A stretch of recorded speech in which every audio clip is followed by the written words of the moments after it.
بسم اللہ الرحمن الرحیم. In the name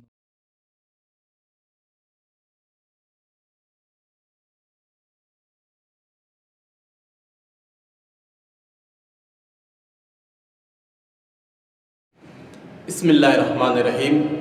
اللہم صلی علی محمد و آل محمد. ناظرین محترم، 72 شہیدان کربلا کی مختصر زندگی کی اس قسمت میں ہم آپ کے سامنے ایک جوان عالم دین کہ جو امام حسین علیہ السلام کے اصحاب میں سے ہیں، ان کی زندگی بیان کریں گے. وہ بہت ہی مومن، متدین، پرہیزگار اور بہت ہی شانتی اور امن و امان کے پرچم بردار شہید ہیں. دیکھیے، مذہب نفرت نہیں سکھاتا، مذہب کو مس یوز مت کیجیے. آج جو دنیا میں محسن انسانیت، رحمت للعالمین حضرت محمد مصطفیٰ صلی اللہ علیہ وآلہ وسلم کی توہین کی جا رہی ہے، ہم اسی ایپیسوڈ میں پرزور اس کی مذمت کرتے ہیں. کوئی بھی مذہب ہو دنیا کا، وہ ہمیں یہ درس نہیں دیتا کہ دوسرے مذہب کے بزرگوں کی توہین کریں، چونکہ مذہب محبت بانٹتا ہے اور محبت بانٹنا سکھاتا ہے. کربلا پیار بانٹتی ہے، ظلم سے دور رکھتی ہے. حسین انسانیت کا پیغام دیتے ہیں.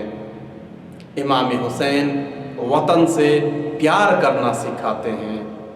امام حسین کے مقصد اور پیغام میں بشریت کی اور انسانیت کی نجات اور ان سے محبت کا ہمیں عمدہ درس ملتا ہے. یہی وجہ ہے کہ امام حسین علیہ السلام کے کارواں میں بہت سے مذہب کے لوگ شامل تھے، اور یہی وجہ ہے آج بھی کرب و بلا میں امام حسین کے جتنے بھی مراسم ہوتے ہیں اس میں کرسچن بھی آتے ہیں، ہندو بھی آتے ہیں، مسلمان کے سبھی فرقوں کے ساتھ ساتھ بہت سے دیگر مذاہب کے لوگ بھی عقیدت سے آتے ہیں، کیونکہ امام حسین شانتی کے دودھ تھے. امام حسین سفیر امن و امان تھے. یہی وجہ ہے آج بھی حسین کے نام پر لوگ اپنا جائیداد، مال، دولت تبرک کے صورت میں بانٹ دیتے ہیں، اور امام حسین کے اس پیغام میں سب سے عمدہ جو خصوصیت ہے وہ محبت ہے.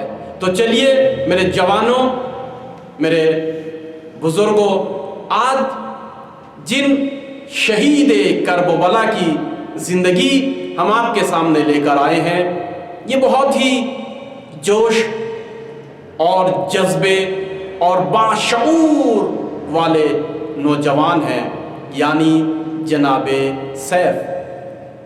جناب سیف ابن مالک العبدی کا ایک دوسرے طریقے سے بھی نام لیا جاتا ہے. جناب سیف کو سفیان بھی کہا گیا ہے، اور آپ کا تذکرہ جو عمدہ ملتا ہے وہ سیف ابن مالک کے نام سے. آپ کے نام کے بعد آپ کے والد کے نام پہ بھی اختلاف کیا گیا ہے.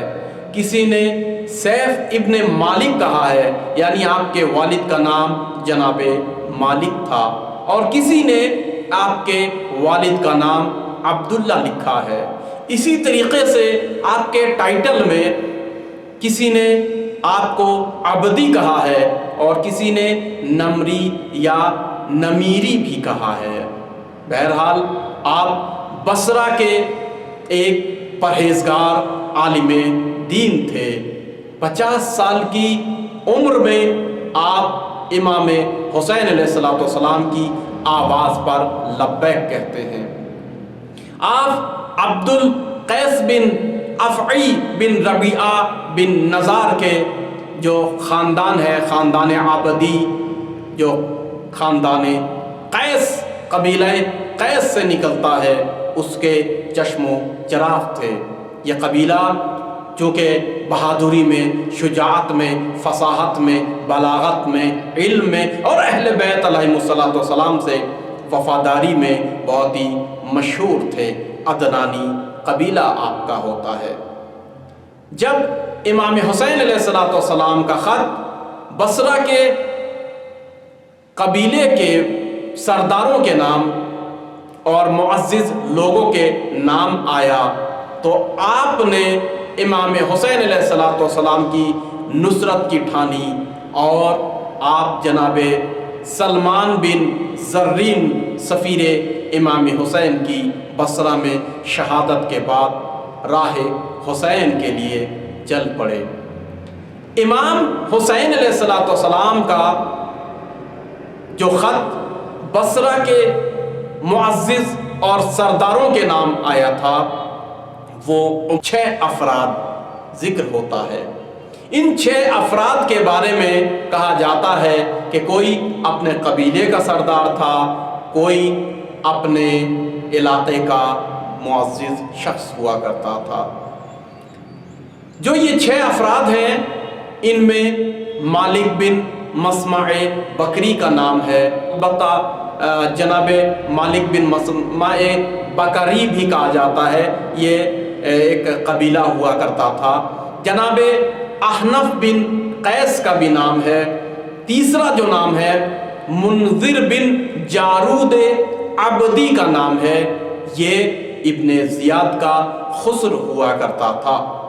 چوتھی جو شخصیت ہے جس کے نام یہ خط تھا، مسعود بن عمرو، اور جناب مسعود بن عمرو عجیب شخصیت تھے، عجیب محب اہل بیت تھے کہ جنہوں نے نصرت امام حسین کے لیے بہت عظیم کام انجام دیا، اور امام حسین تک پہنچ نہیں پائے مگر شہادت کی خبر سنتے ہی اتنی عزاداری کی کہ آپ وفات پا گئے، یعنی عزائے امام حسین علیہ السلام میں آپ اس دنیا سے گزر جاتے ہیں۔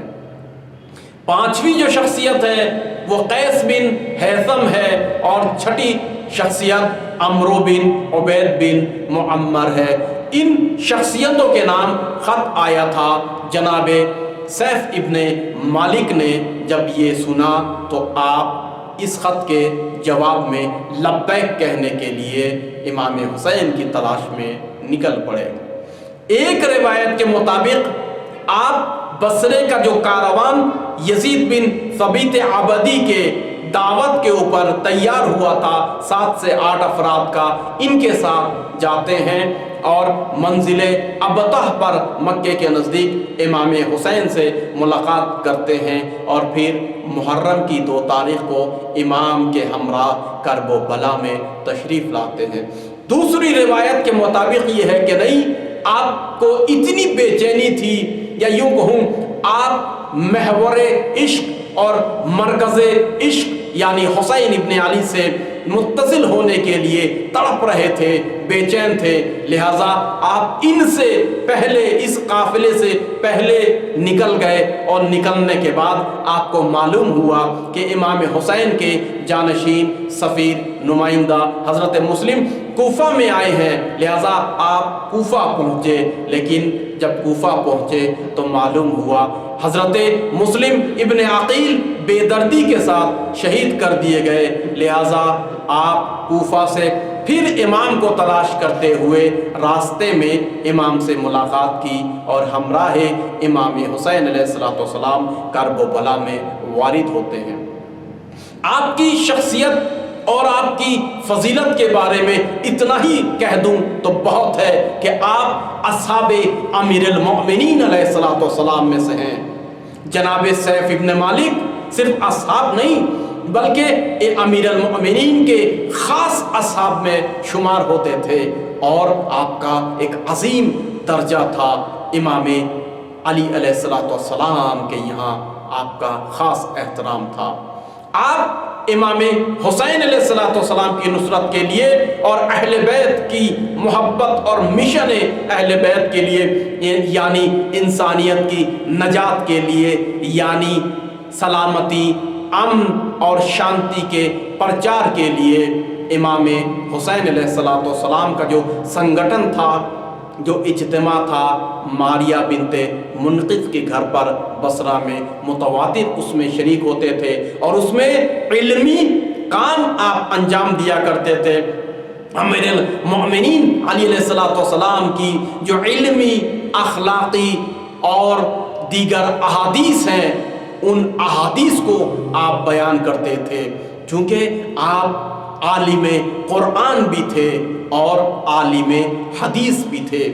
چونکہ آپ عالم قرآن تھے اور حدیث کا علوم پہ آپ کو عبور تھا، لہٰذا آپ لوگوں کے درمیان قرآن کی بہترین تعلیم، جو انسان ساز ہے، جو اخلاق ساز ہے، اس کو دیا کرتے تھے اور بہترین احادیث کا درس ان لوگوں کو سنایا کرتے تھے۔ آپ جناب ماریہ بنت منقذ کی تشویق کے اوپر کہ جنہوں نے نصرت امام حسین کے لیے لوگوں سے بات کی، گفتگو کی، تو آپ نے بھی جناب ماریہ کی نصیحت کے اوپر عمل کیا اور تشویق لی اور راہ حسین علیہ السلام میں چل پڑے۔ جہاں آپ عالم تھے، جہاں آپ ایک بہترین مقرر تھے، سخنور تھے، فصیح اور بلیغ جملوں میں، کلموں میں آپ لوگوں کے دلوں میں اترنے والی گفتگو کیا کرتے تھے، جہاں آپ ایک شاعر تھے، نازک مزاج ہوتے ہیں شاعر، لہذا شاعر کے ساتھ ساتھ آپ ایک بہترین جنگجو بھی تھے، زاہد اور پرہیزگار تھے، یعنی دنیا کی غلاظتوں سے، رذائل سے، یعنی دنیا کی برائیوں سے آپ پاک صاف تھے، برائیوں سے بہت ہی دور تھے۔ امام حسین علیہ السلام کے یہ صحابی اور انصار امام حسین کرب و بلا میں محرم کی 10 تاریخ کو ایک قول کے مطابق جنگ مغلوبہ اور حملہ اولا میں آپ تیروں کی بارش سے اور تلواروں کی زخموں کی تاب نہ لاتے ہوئے شہید کر دیے گئے، اور دوسری روایت کے مطابق نہیں، آپ نماز ظہر امام کے ساتھ با جماعت پڑھتے ہیں، اس کے بعد امام سے اذن لیتے ہیں اور مقتل میں پہنچتے ہیں، تن بتن کی جنگ میں زخموں کی تاب نہ لاتے ہوئے آپ شہید ہو جاتے ہیں۔ زیارت رجبیہ میں اور آپ پر سلام بھیجا جاتا ہے، السلام علی سفیان ابن مالک، اور زیارت ناحیہ میں امام زمانہ عجل اللہ تعالی فرج الشریف آپ کے اوپر آنسو بہاتے ہیں اور سلام بھیجتے ہیں، اس میں سیف ابن مالک کہتے ہیں، آپ اس طریقے سے سلام بھیجتے ہیں، السلام علی سیف ابن مالک، ہمارا بھی لاکھوں سلام ہو اس شہید عالم پر کہ جنہوں نے راہ حسین میں ظلم کے خلاف، اتیاچار کے خلاف، انصاف کے لیے اور اسلام کے لیے انسانیت کو بیدار کیا اور اپنے آپ کو نچھاور کر دیا۔